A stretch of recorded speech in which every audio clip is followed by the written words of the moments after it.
पप्पाची परत एकदा ड्युटी चालू झालीये.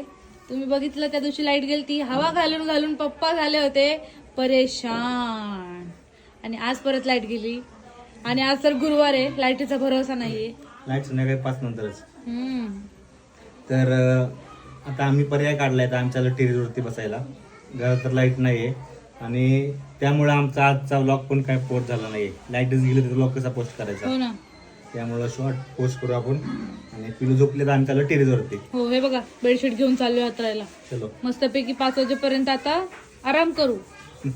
हिला पहिला हवा देऊ. पर्यायच नाहीये आराम करण्याशिवाय. काम पण काय होणार नाही आज. नाही तर काय. खूप परेशान झालोय आम्ही. असं वाटतंय जंगलात राहतोय, तिथं लाईट वगैरे नसती ना, नुसतं ऊन ऊन असतं तसं वाटत. जंगलात पण हवा येते झाडाखाली बसलं तर, पण आमच्या इथं हवा नाही का काय नाही. बघू टेरेसवर हवा येते का. चटई टाकू, बेडशीट टाकू आणि मेन म्हणजे सक्षमीला ठेवायचंय तिथं, तिला गरम नाही झालं पाहिजे.